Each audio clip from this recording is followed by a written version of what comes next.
আবারও চলে আসছি আপনাদের সামনে আমার নতুন রেসিপি নিয়ে। করলা দিয়ে ডাউল ভাজি করব। কিভাবে ভাজি করতে হয় আপনাদেরকে আজকে আমি দেখাচ্ছি। চলুন তাহলে শুরু করা যাক।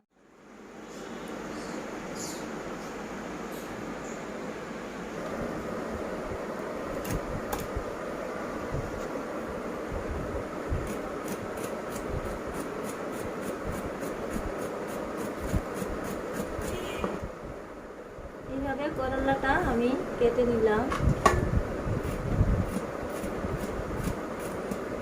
একদম পাতলা পাতলা করে কাটতে হবে।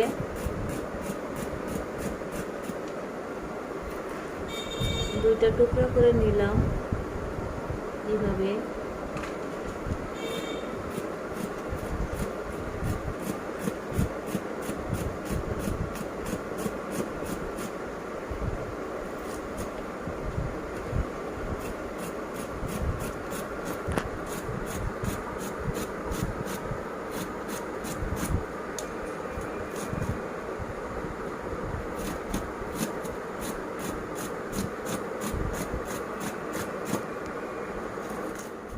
এখন আমি করলাটা কেটে নিয়েছি। এখন আরেকবারও আমি ধুয়ে নিচ্ছি। প্রথমে একবার ধুয়েছিলাম, আবার এখন ধুচ্ছি। লবণ দিয়ে একটু চটকাবো, তখন আমার করলাটা তিতা লাগবে না।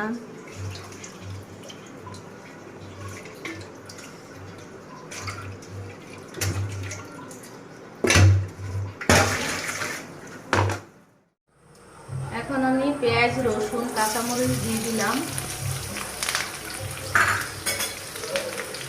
তার সাথে একটা তেজপাতা টুকরো টুকরো করে ছিঁড়ে দিয়ে দিলাম।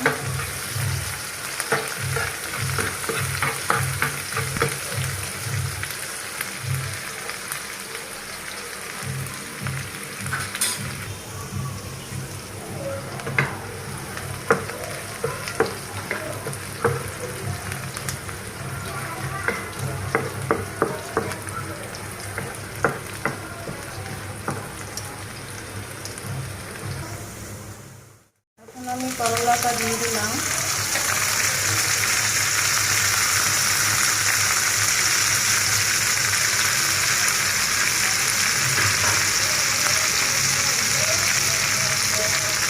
স্বাদ মতো লবণ দিয়ে দিলাম।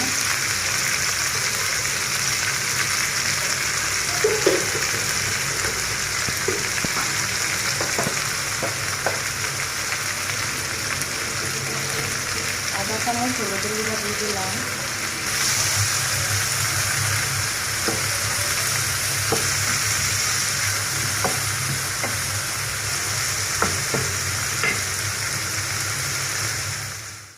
এখন আমি ডাউলটা অ্যাড করে দিলাম।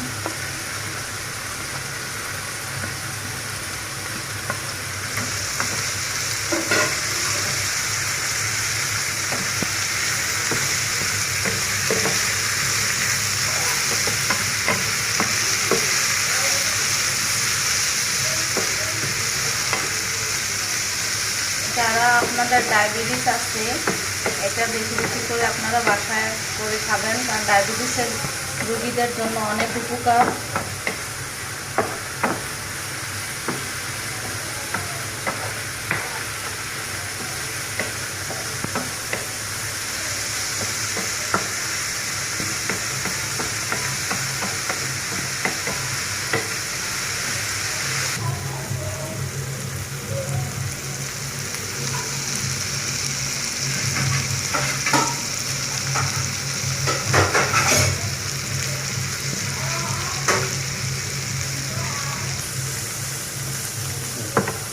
নেড়ে দিতে হবে, বেশি লাগতে গেলে তিতা হয়ে যাবে।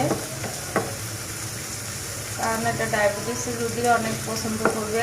আলু দিলে ডায়াবেটিসের রোগী অনেক সমস্যা, কারণ ডায়াবেটিসের রোগী আলু খেলে ডায়াবেটিস বেড়ে যায়। তার জন্য ডায়াবেটিসের রোগীর জন্য ডাউল দিয়ে এইভাবে ভেজে দিবেন, ওনারা অনেক পছন্দ করবে। একদম তিতা লাগবে না, সুস্বাদুর মতো অনেক মজাদার করে করে খেয়ে ফেলবে।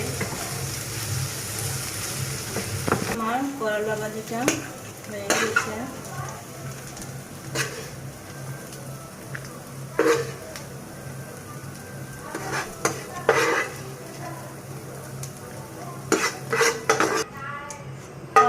ভাজিটার সাথে আমি শুকনো মরিচটা ভেজে নিচ্ছি, কারণ করলা ভাজি দিয়ে ভাত দিয়ে খেতে অনেক সুস্বাদু লাগবে।